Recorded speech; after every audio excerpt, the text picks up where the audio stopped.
Welcome back to Open Line, a lively discussion tonight. We have with us Representative Brenda Gilmore, Democrat from Nashville, Representative Mike Sparks, Republican from Smyrna. We're talking about this very emotional issue involving Confederate monuments. This is going to be a big issue going forward. It's certainly going to be a big issue in the legislature. The Nathan Bedford Forrest, the bust of Nathan Bedford Forrest is there in the state capitol. The governor has said he supports moving it to a museum out of this place of honor there in the capitol. We're talking about that and some 70 other Confederate monuments across the state. All right, well, I promised we'd go to the phones. Let's go to Sharon. Hello, Sharon.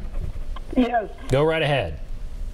My comment is they're part of history. We don't have to tear them down. We can put them someplace and still honor them and still have the enjoyment of them. But put them someplace. Don't destroy them. I agree. They're part of history. I agree.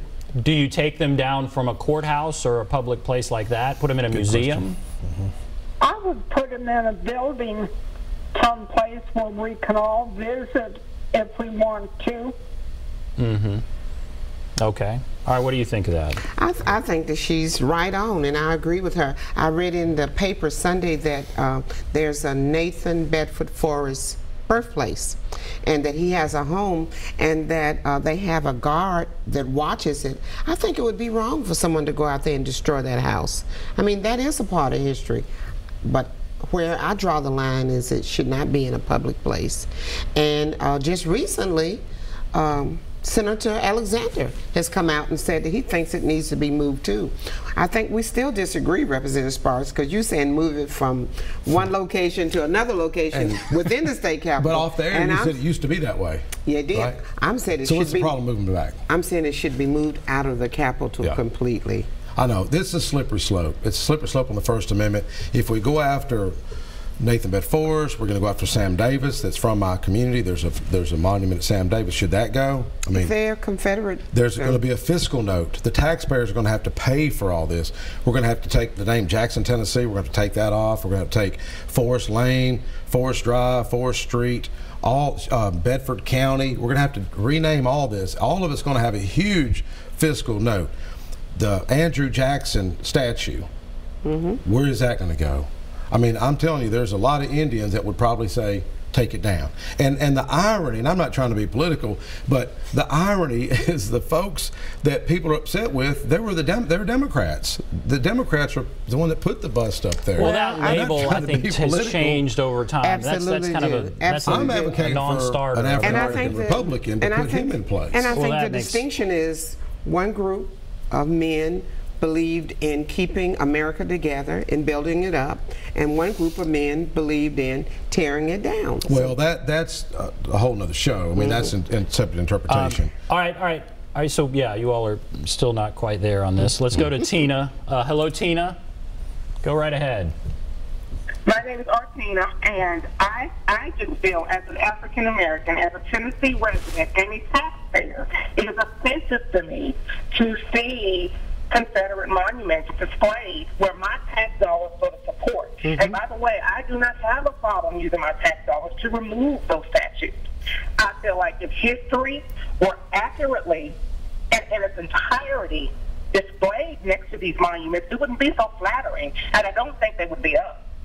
If we accurately and with honesty talked about what Jefferson Davis did, I don't think it would be flattering, and I'm thankful that the Union was preserved, because those men that you adore would be the ones that would not allow me to be a free citizen.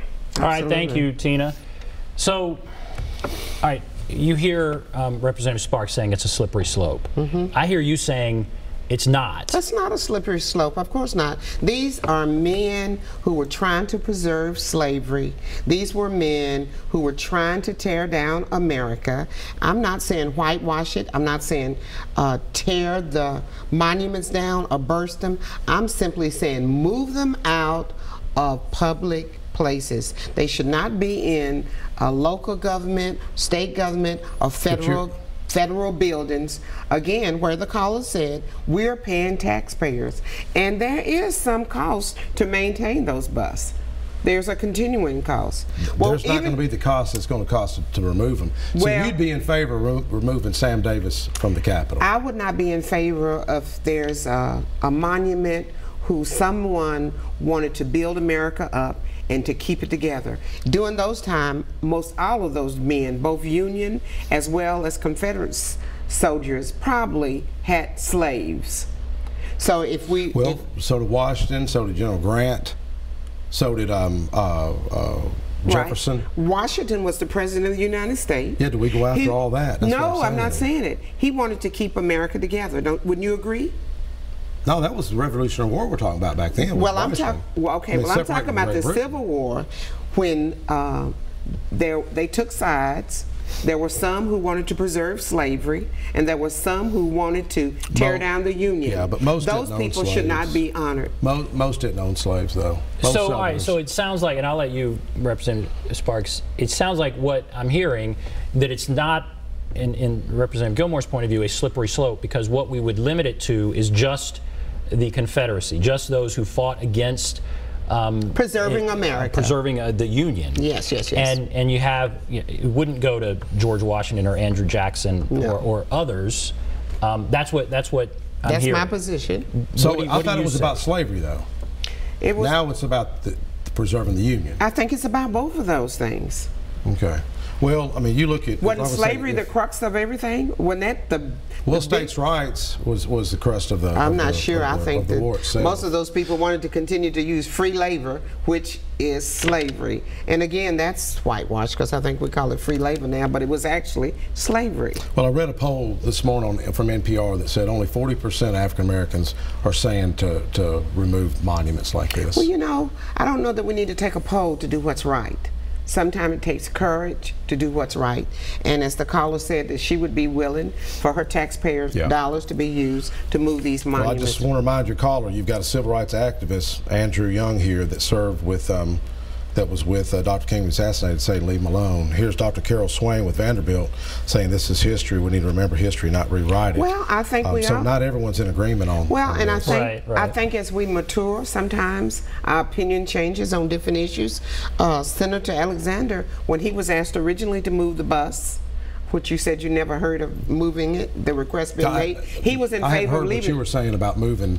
I didn't know Samson Keeble was where you were saying he was. Yes, he was in favor. Senator Alexander was in favor years ago of that bus remaining there, but now he's changed his position. So I think over time we grow, as you say. Well, let's take another call. Yes, Senator Alexander yesterday said that. Let's go to Granger.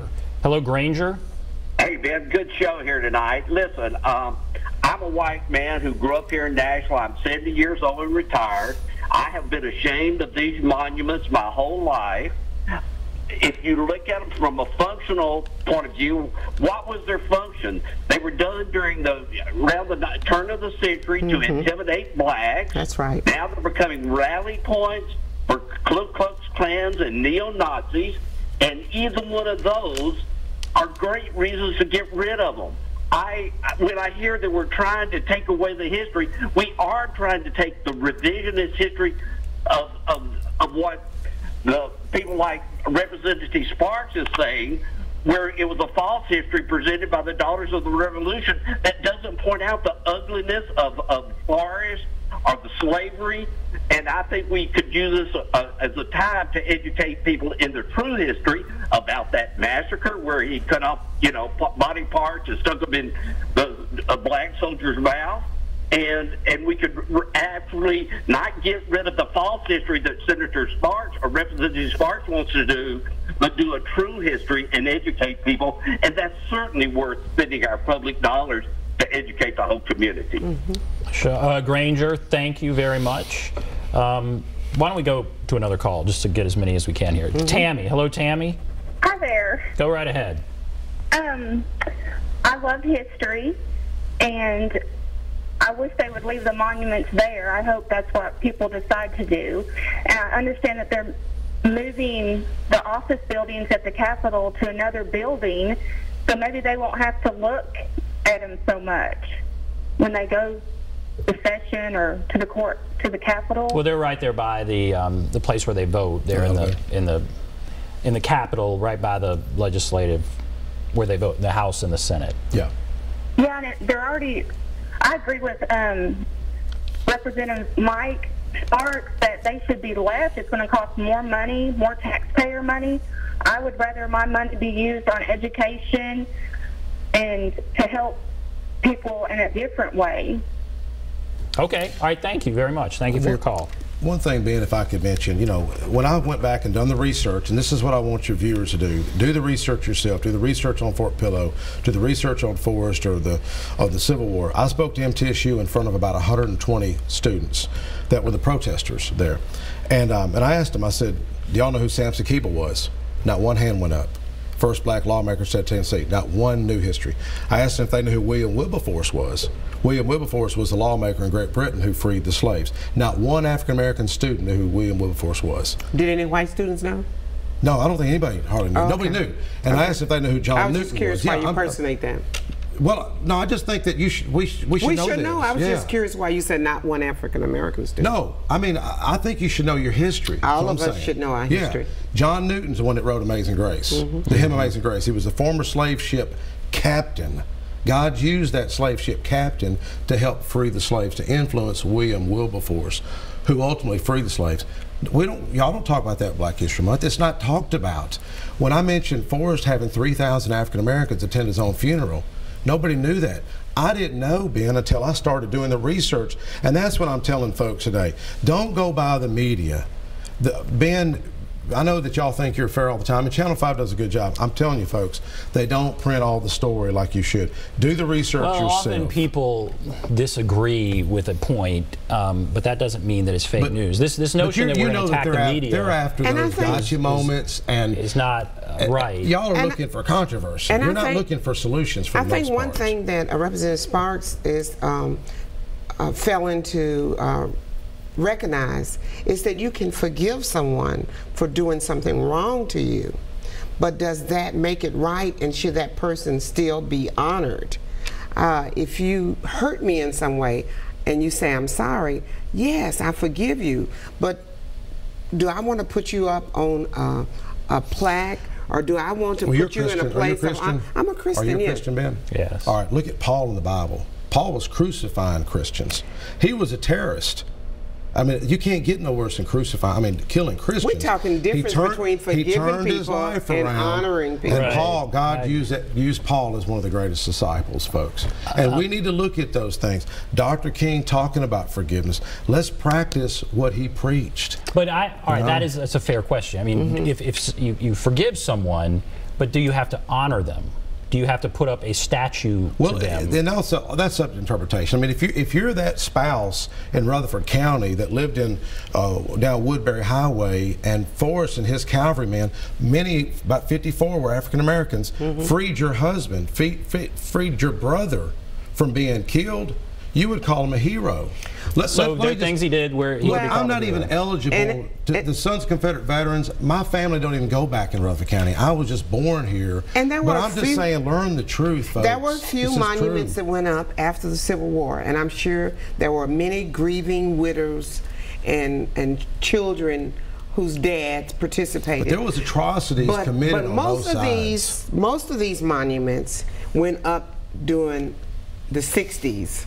During the civil rights, and they went up to intimidate black people, to put them in their place. That's when most of the massive lynchings occurred. Do you agree with that or not? I don't know when. I know the Sam Davis Monument, I think that went up in probably 1930. Most of them went up in the 60s and 70s. In 1930. In fact, Bedford Forrest, his went up in 1978. Yeah, I can't speak to that. So we're going to take a break. We'll come back. And boy, we have a bunch of calls. So why don't we try and take some of those calls? Take a break. Be back right after this.